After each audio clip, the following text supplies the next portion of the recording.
पाहुयात पुढची बातमी। टिळकनगर रेल्वे स्थानकावर माथे फिरून टीसीवरच हल्ला चढवला। तिकीट नसलेल्या कामगारावर कारवाई केल्याचा राग अनावर झाल्यानं या माथे फिरून हा हल्ला केलाय। तर रेल्वे पोलीस आणि टीसीला दमदाटी करणाऱ्या या आरोपीनं कार्यालयाची तोडफोड केली आहे। यावेळी आरोपीनं रेल्वे पोलिसांनाही मारहाण केली आहे। तर या प्रकरणी नेहरूनगर पोलिसांनी गुन्हा दाखल केलाय आणि आरोपीला अटक केली आहे। दरम्यान आरोपीवर यापूर्वीही हत्येच्या गुन्ह्याची नोंद असल्याची माहिती आहे।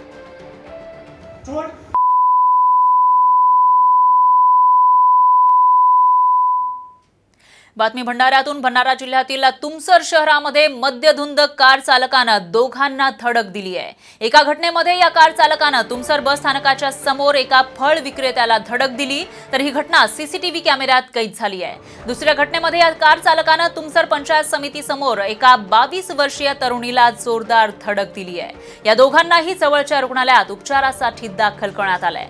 तर पोलिसांनी आरोपी कार चालक आणि त्याच्या एका मित्राला अटक केली आहे।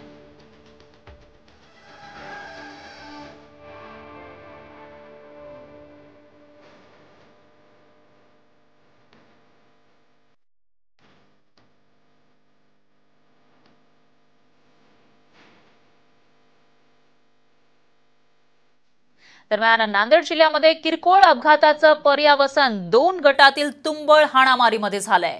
या हाणामारीमध्ये काठ्या आणि कुऱ्हाडीचा वापर करण्यात आलाय। कुऱ्हाडीचा घाव डोक्यात बसल्यानं एक जण गंभीररित्या जखमी झालाय। तर लोहा तालुक्यातील जामगा शिवणी इथं ही हाणामारीची घटना घडली आहे। या हाणामारीमध्ये दोन्ही गटातील 10 ते 12 जण जखमी झाले।